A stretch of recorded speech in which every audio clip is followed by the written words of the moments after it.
there's plenty of evidence. There's voluminous evidence that the killings of 1965 were orchestrated by General Suharto and his generals, and that perhaps Indonesians, when they openly debate that dreadful time when up to 1 million people were killed, and the army played such a pivotal role, perhaps when they begin to really discuss and debate that, they might then find they have a new dimension to their freedom.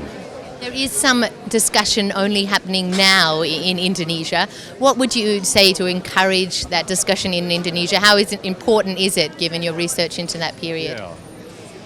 Well, the fact that we're having this interview is encouraging. We wouldn't be having this interview 10 years ago. Yes, 10 years ago. So there clearly is the beginning of this debate. And the fact that we are celebrating a great Indonesian author at this festival is also an encouraging step. But there still is, the silence still has to be well and truly broken. I think in all countries where a great wrong has been done, where genocide has occurred, and I'm not just talking about Indonesia, I'm talking about my own country, Australia, imperial countries like Great Britain. I think there has to be, as we were saying in the discussion today, at least I was suggesting, there has to be more than an apology. Why? Well, because an apology is easy. Apology is a very civilized thing between individuals. But when we're talking about great power, we're not talking about individual humanity. We're often talking about very cynical forces.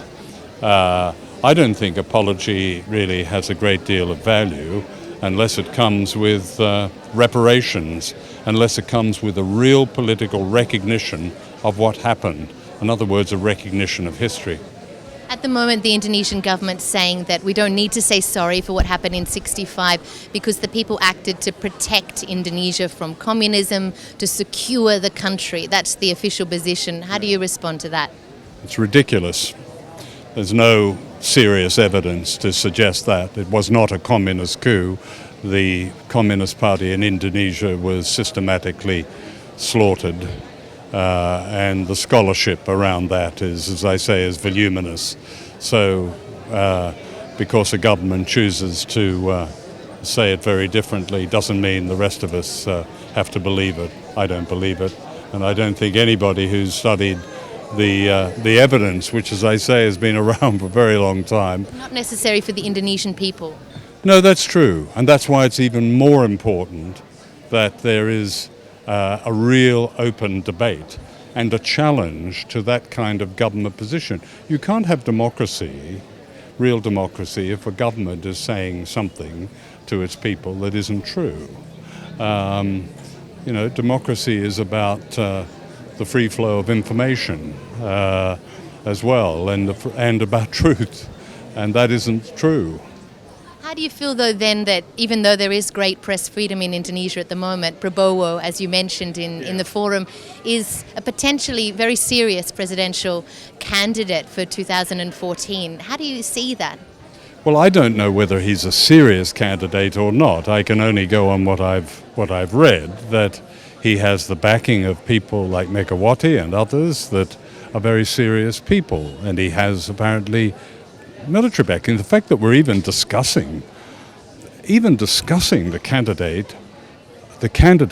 candidacy of the former leader of Kasus, one of the most infamous organizations of the 20th century, is extraordinary to me. Why do you think there hasn't been that change, despite the opening up of the press and so many people whose lives were lost, as well as jailed for Indonesia's democracy that we now have? Because there hasn't been any change in the position of the army and the military in Indonesia. Not enough. Well, I don't think there's been any real systemic change at all.